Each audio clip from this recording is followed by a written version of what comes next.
Assalamualaikum dan selamat kembali ke FTV. Hari ni kita nak cerita sikit tentang charging kereta elektrik.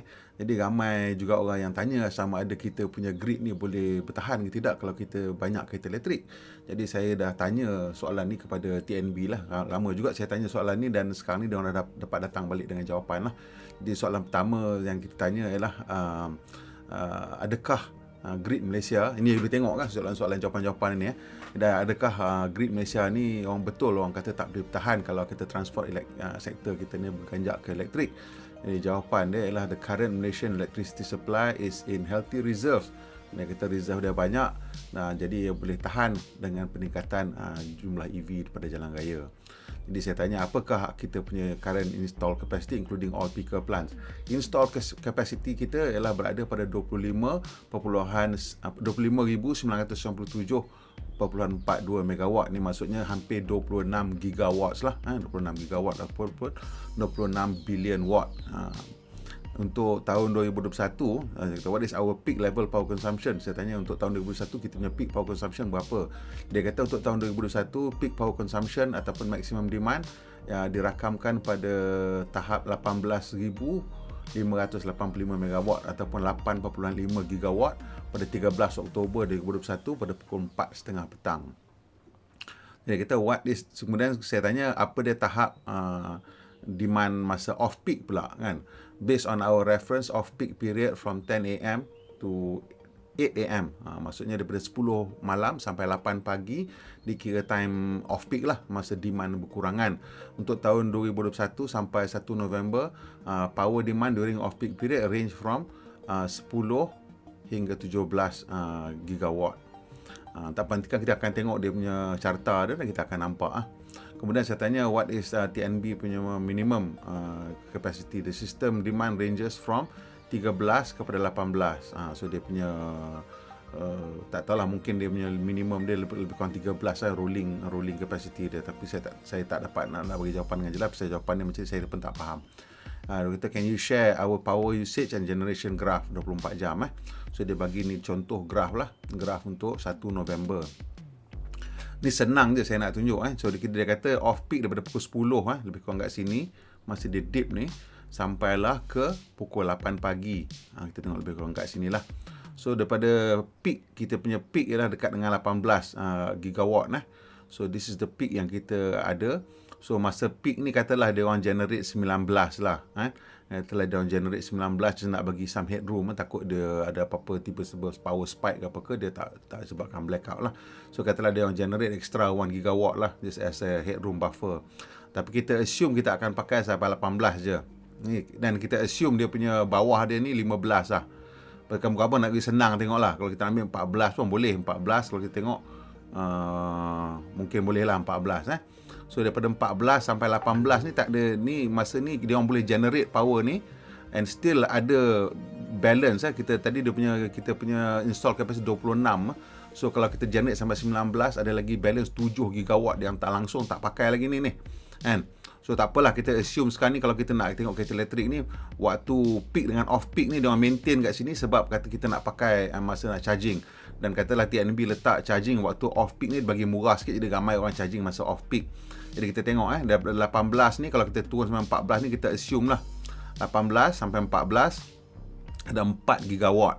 4 gigawatt kuasa yang tidak digunakan pada masa waktu siang ni. Sebenarnya dia orang tak, malam ni dia orang tak generate banyak macam tu lah, tapi dia orang ramp up lah, ikut dia orang try to follow this curve as much as possible, except there's like a minimum lah. Saya rasa minimum dia mungkin lebih kurang dalam 15.5 ke 16 lah, di mana dia orang tak akan turun bawah pada tu, just so that dia tak ada problem dengan brownout or blackout lah.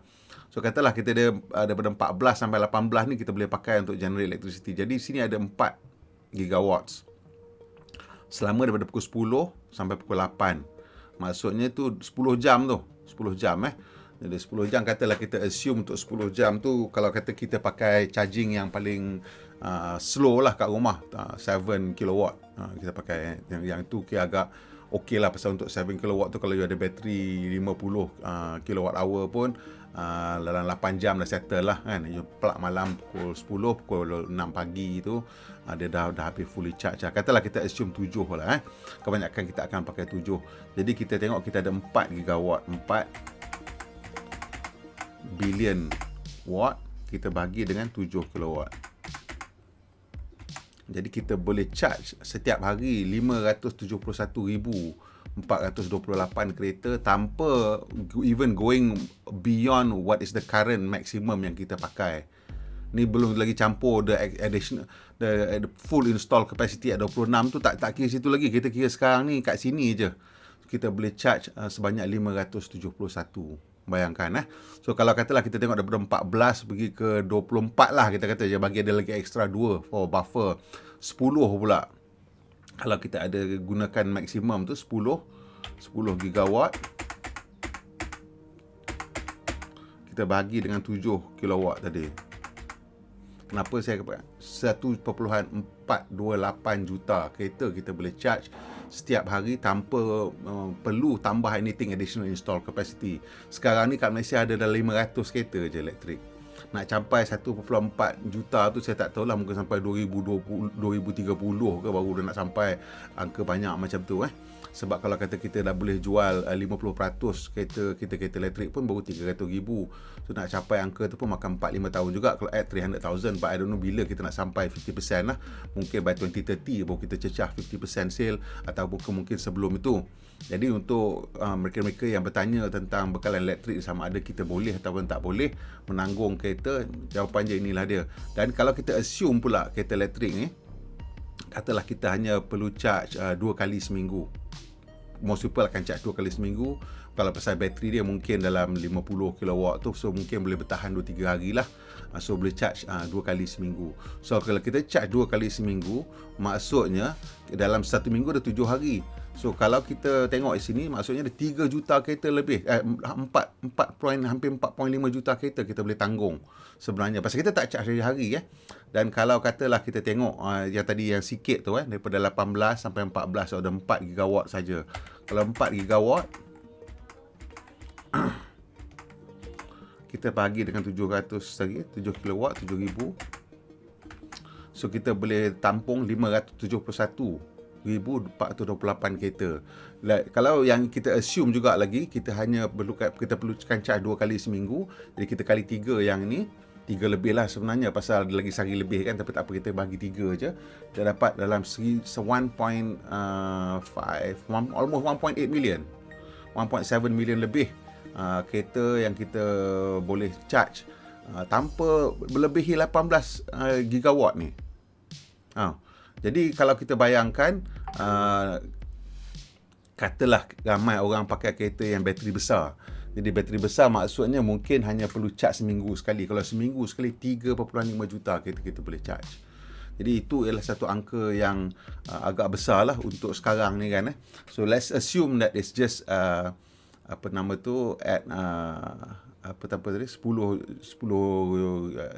gigawatt kelebihan kuasa tadi. So maksudnya 10 gigawatt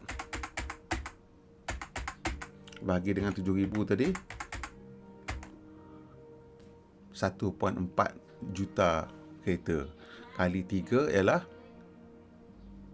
4.3 million cars kita boleh tanggung.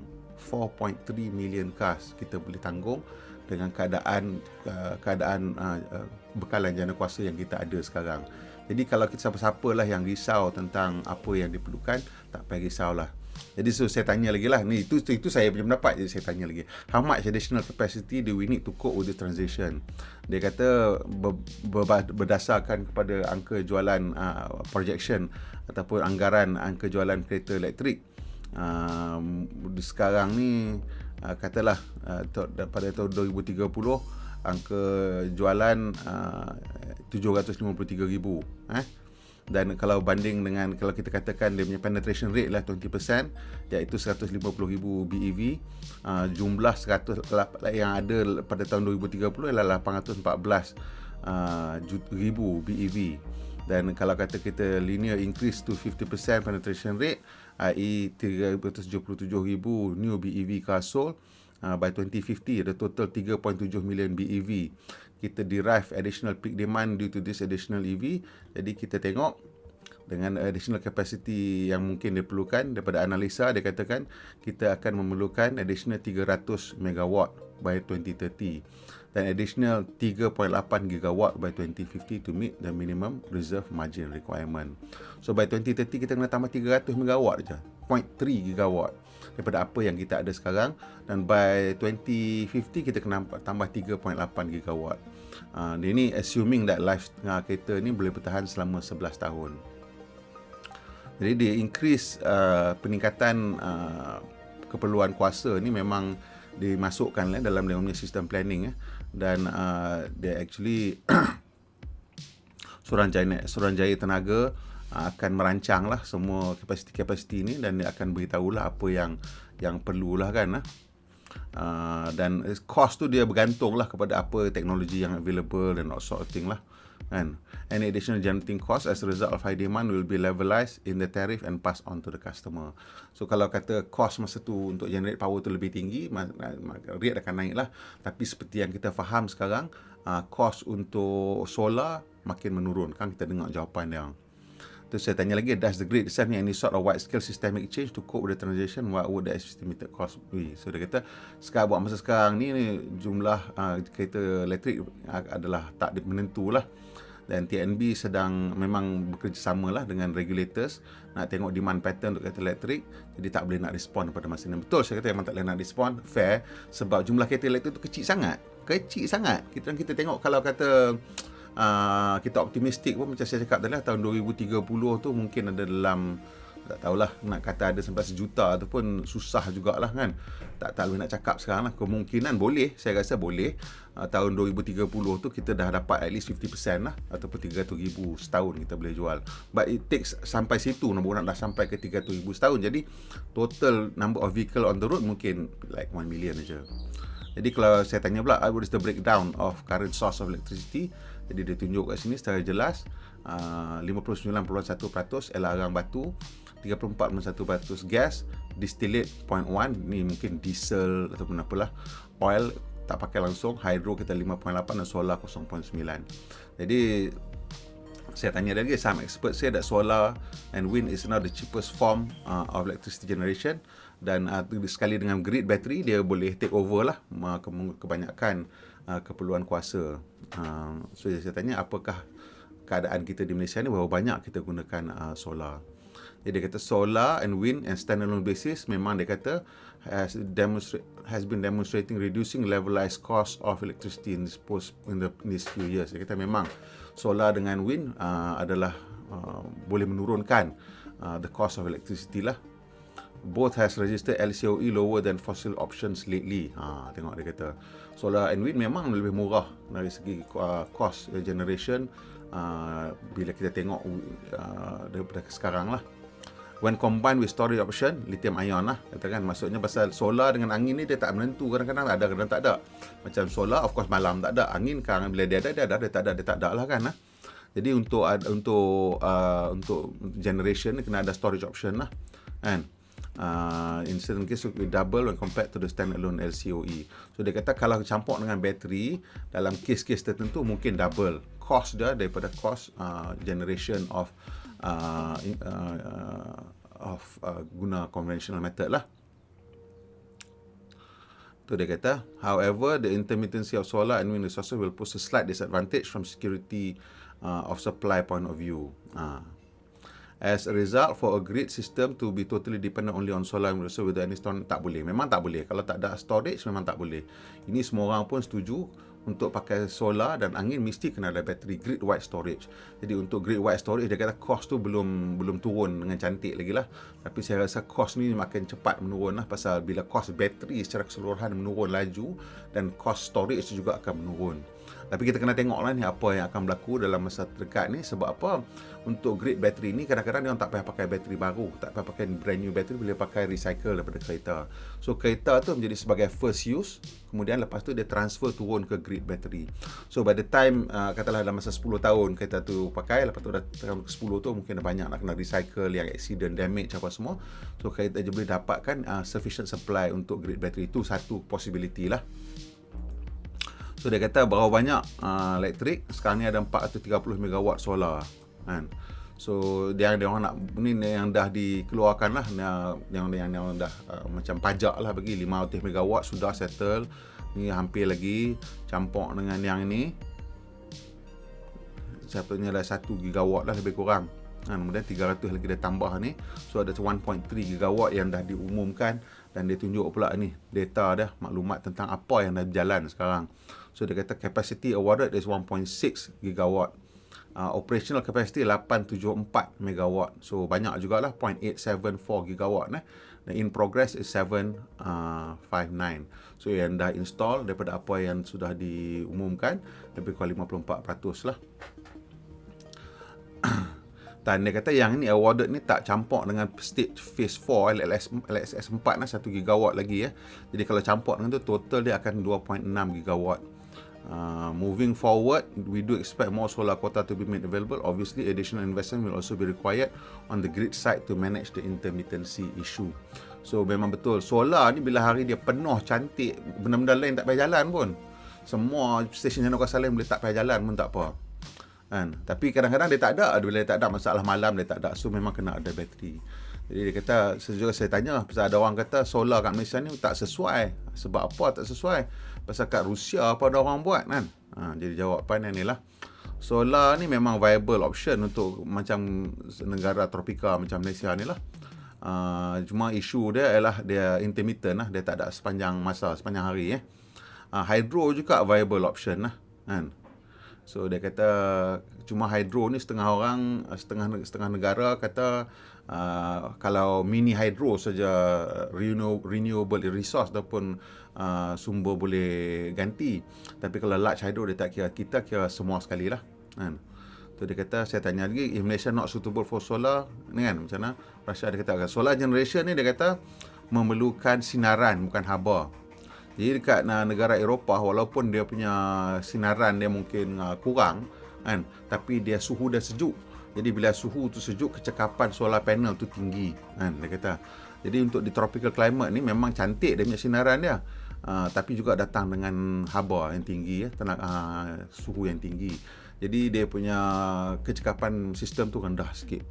Jadi untuk negara 4 musim ni, walaupun dia punya mungkin sinaran cahaya matahari dia berkurang, tapi kecekapan dia tinggi lah. But of course benda ni kita tengok, kita suhu kita punya sinaran tinggi, kecekapan rendah, jadi maybe it works out to roughly about the same, ataupun kita ada sikit slight advantage lah. Cuma cerita dia punya heat tu lah nak kena manage macam mana.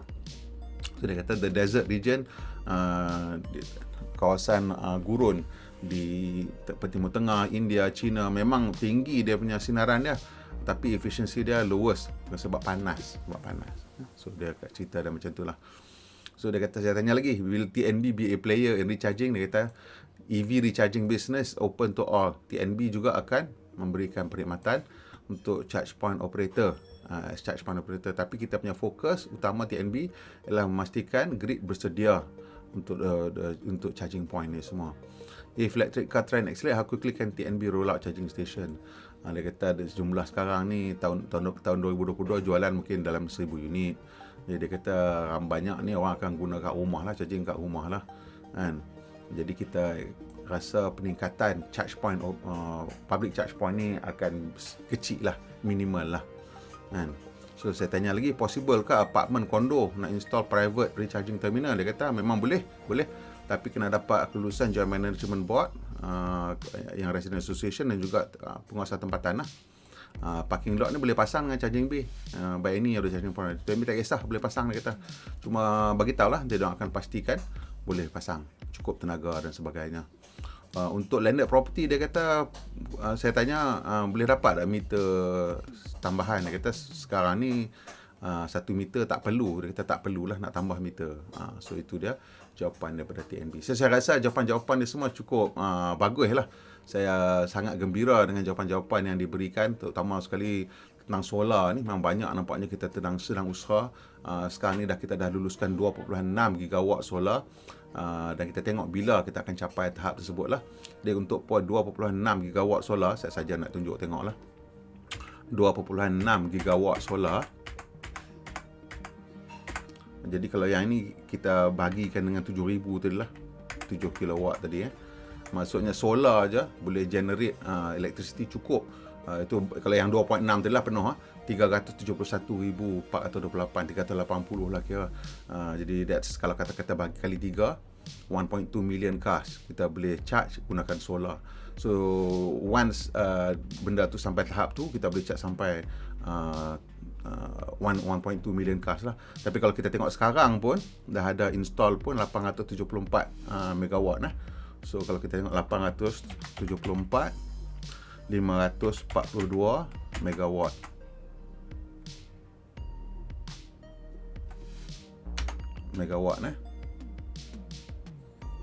Jadi bagi dengan 7,000. Sekarang ni pun kita boleh charge 1,249 kereta elektrik.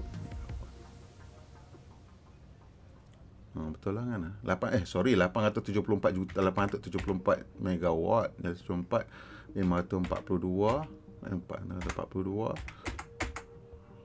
megawatt bagi dengan 7,000.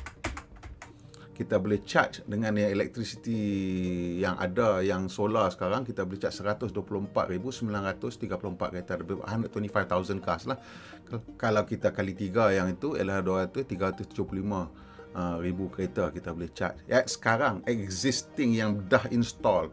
So untuk orang-orang yang argue kata kita punya solar, kita punya grid ni masih lagi gunakan arang batu dan sebagainya, cakap kat dia kita ada kapasiti untuk 125,000 kereta setiap hari untuk kita charge. Dan kalau kita assume kita charge 2 kali sehari, that means kita boleh handle actually about 375,000 electric cars, which saya rasa lama lagi lah baru kita nak sampai. Dan with the install capacity being increased, macam saya kita tunjuk tadi, bila kita dapat 2.6 gigawatt tu dah banyak sangat lah. Cukup untuk kita handle kita punya perbekalan kereta elektrik dengan menggunakan solar. That means the electric car effectively is actually memang betul-betul zero energy. Kalau kita go beyond that, dan lain cerita lah. Okey, sampai situ aja video kita. Ini agak panjang sikit dan kita bercerita tentang detail bekalan tenaga. Saya harap video ni mendatangkan manfaat. Kalau mendatangkan manfaat, tolong tekan butang loceng, butang like dan kongsi dengan kawan-kawan, dan tolong subscribe yang belum subscribe, tolong kita sikit, dan juga tekan butang loceng supaya dapat makluman bila kita naik video terbaru. Pemandu Malaysia pun yang berhemah, kita jumpa lagi insya-Allah.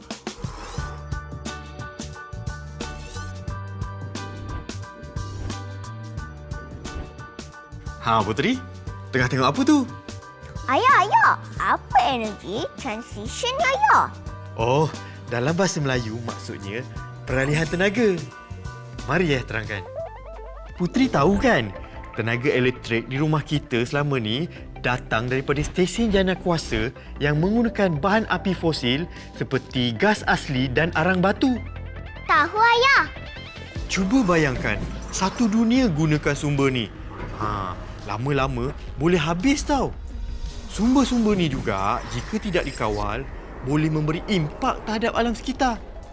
Kalau stesen jana kuasa tu tak pakai gas atau arang batu, macam mana nak jana elektrik ayah? Air kan ada. Selain daripada tu, matahari, angin dan biojisim pun boleh jana tenaga elektrik tau. Inilah yang dikatakan sumber tenaga boleh baharu. Puteri tahu tak? Dalam menjanakan elektrik, syarikat pembekal elektrik perlu memastikan bahawa sumber penjanaan tidak memberi impak pada alam sekitar. Sebab tu kita perlu teroka sumber tenaga boleh baharu. Pada masa yang sama juga, tenaga elektrik perlulah berpatutan untuk rakyat. Wah, susahnya jadi syarikat pembekal tenaga. Semua nak kena buat. Jaga bekalan elektrik, jaga alam dan jaga poket kita. Hihi. Betul tu. Dari sudut jaga bekalan elektrik, negara kita dah standing dengan negara maju di mana bekalan elektrik kita adalah stabil dan terjamin. Begitu juga dengan harga elektrik. Tarif elektrik untuk pengguna di Malaysia antara yang terendah di dunia tau. Walaupun menghadapi sedikit kesukaran, tetapi Malaysia perlu melaksanakan peralihan tenaga bagi memelihara alam sekitar dan masa depan bumi kita untuk generasi akan datang. Sekarang Puteri dah faham. Selain cikgu di sekolah, ayah pun cikgu yang hebat juga sebenarnya. Terima kasih ayah. Sama-sama Puteri.